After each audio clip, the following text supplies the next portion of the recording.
सारा भारत किसान सभा जीएमपी त्रिपुरा खेत मेजर यूनियन एलवाजी जागमा बाय काइसने सानमुनातै विधानसभा अभियान खलायनानै थांगै तंमानि जराव पुलिस बाय कासु जागमानि यागुलो पुलिस बैरिकेड सुबायवे पाइथको सकांगै थांका बरकने मिशेल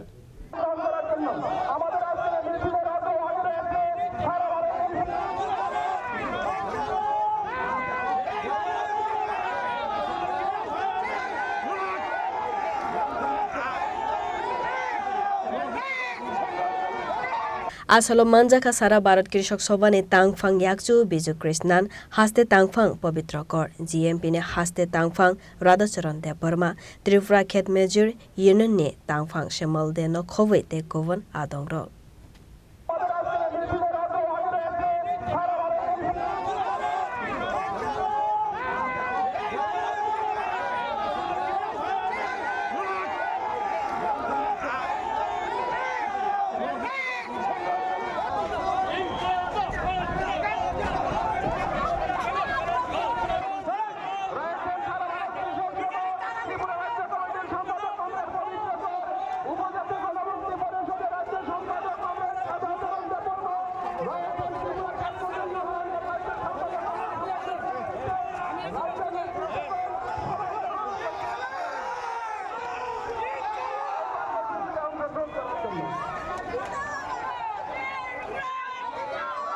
ये 2018 से यहाँ पे बीजेपी का सरकार है, केंद्र में बीजेपी का सरकार है, त्रिपुरा में भी बीजेपी का अगर आए डबल इंजन सरकार होगा, किसान मजदूर आम जनता का हित होगा, ये बोल के काफी लुभावने वादे देके ये सत्ता में आए। पर पिछले 2018 से अब तक यहाँ के किसान, आम जनता, खेत मजदूर, महिला सभी यहाँ पे बेहाल है।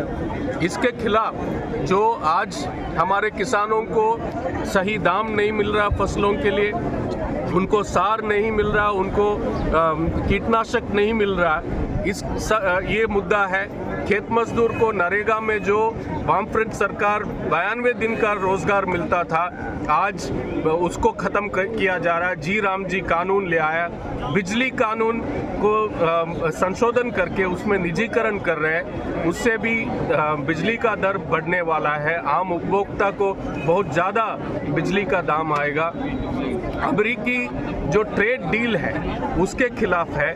और फिर बीज कानून ले आके जो जिस तरीके से हमारे किसानों का बीज का अधिकार है, इसको खत्म करने का, कॉर्पोरेट मुनाफा बढ़ाने के लिए लेबर कोड जो मजदूर वर्ग का हर हक को छीनता है, ये सभी मुद्दों को लेके है।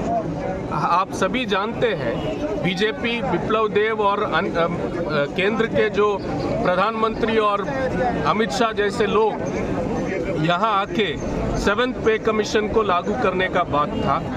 उसके साथ साथ हर साल हमारे युवाओं के लिए 50,000 से 1 लाख रोजगार का बात था। आज कहाँ गया ये 7th पे कमीशन?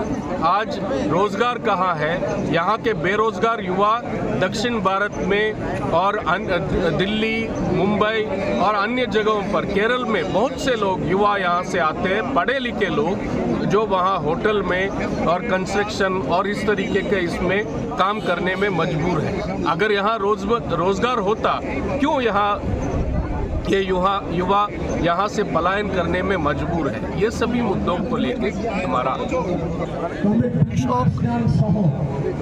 সেখানে আমাদের জুমিয়া এবং ক্ষেত মজুর তাদের জীবন রক্ষা করার জন্য তাদের জীবনের ত্রিপুরা বিধানসভার বাজেট অধিবেশন চলছে, এর জন্য আমরা আজকে বিধানসভা অভিযান সংগঠিত করেছি। এই 12 দফা দাবি আমরা মুখ্যমন্ত্রীর কাছে দিতে চাই। আমাদের কেন্দ্রীয় কমিটির সাধারণ সম্পাদক বিজু কৃষ্ণন তিনি এসেছেন, বিধানসভার বিরোধী দলনেতা জিতেন চৌধুরী আমাদের সঙ্গে এসে যোগদান করবেন। আমরা 3টা সংগঠনের নেতৃবৃন্দরা সারা রাজ্য থেকে এই প্রখর রৌদ্র উপেক্ষা করে এসেছে, তাই আমরা এই দাবিতেই যাচ্ছি। রাজাকর আগলে নিসিমে প্রণব নে ককথুম চিনি খরাং।